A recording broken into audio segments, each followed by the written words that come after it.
Chapter 18 has a biblical title. In him was life, and the life was the light of men. The Gospel of John.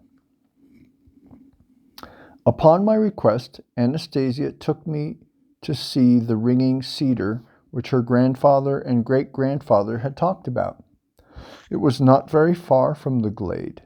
The tree, approximately 40 meters tall, rose slightly higher than its neighbors, but its principal distinguishing feature was the aureole radiating from its glistening crown, similar to the halos around the faces of saints depicted on icons. The aureole was not even. It pulsated, and at the upper tip one could see a thin ray of light beaming into the infinity of heaven, or of the heavens. The spectacle was dazzling and absolutely charming. At Anastasia's suggestion, I pressed the palms of my hands to its trunk. I could hear a ringing or crackling noise comparable to what one might hear standing under a high-voltage transmission line, only more resonant. Quote, "It was I who happened to discover a way to send its energy back into space and then have it distributed here on Earth," Anastasia told me. "You see how its bark has been torn off in various places? That is where the bear was climbing it. It was quite a challenge to get her to carry me up to the first branch. I clung on to the fur on her neck. She would climb and then let out a roar, climb and roar. After reaching the lowest branches, I was able to clamber up from branch to branch right to the top. I sat there for 2 days and thought of everything I could to save the tree.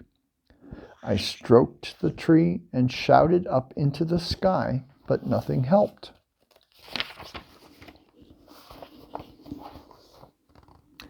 Then grandfather and great-grandfather arrived. You can imagine the scene. There they were, standing down below, reprimanding me and demanding that I climb down.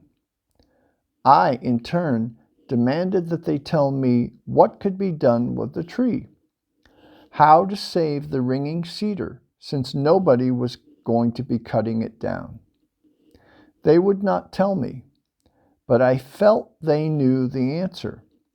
Grandfather, old trickster that he is, tried to lure me down, promising to help me establish a connection with a certain woman I had been unable to reach on my own. This was a woman I very much wanted to help. Earlier, Grandfather would only be annoyed by my desire to spend so much time on her instead of doing other things. But I knew that he could not help me, as great-grandfather had twice tried to do this behind Grandfather's back, and he failed too.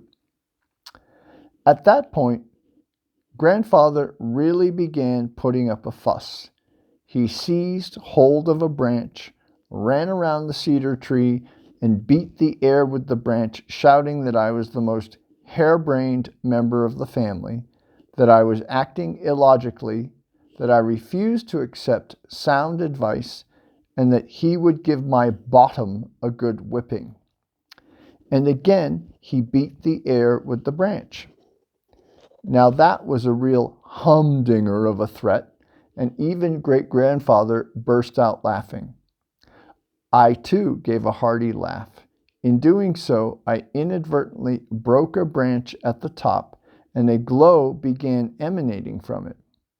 I heard great-grandfather's voice, serious, commanding, and entreating all at the same time. Quote, "Do not touch anything more, little one. Come down very carefully. You have already done enough." Quote, I obeyed and climbed down. Great-grandfather silently embraced me. Trembling all over, he pointed at the tree on which more and more branches were beginning to glow. Then a ray formed pointing upward. Now the ringing cedar would not burn up. Through its little ray, it would give everything it had saved up for the past 500 years to people and to the earth. Great-grandfather explained that the ray had formed in the exact spot where I had shouted upward and had inadvertently broken a branch while I was laughing. Great-grandfather said that if I had touched the ray emanating from the broken branch, my brain would have exploded, as there was too much energy and information in this little ray. That was exactly how my papa and mama had perished. Anastasia put her hands on the mighty trunk of the ringing cedar she had saved and pressed her cheek against it. After pausing for a while, she continued her story. Quote, Then my papa and mama, once came upon a ringing cedar just like this one. Only Mama had been doing everything a little differently since she did not know. She'd climbed up into a neighboring tree, from which she reached out and touched one of the lower branches of the ringing cedar and broke it off, inadvertently exposing herself to the ray which flamed up out of the broken branch. The branch had been pointing downward, and the ray went down into the earth. It is very bad, very harmful when such energy falls into the earth. When Papa came, he saw this ray and saw my mama, who had been left hanging with one hand still firmly grasping the ordinary cedar branch. In the other hand, she held the broken branch of the ringing cedar. Papa, no doubt, had an immediate grasp of everything that had happened. He climbed up the ringing cedar right to the top. Grandfather and great-grandfather saw him break off the upper branches, but they did not glow, while more and more of the lower ones began glowing. Great-grandfather said that Papa realized that it would not be long before he would never be able to climb down.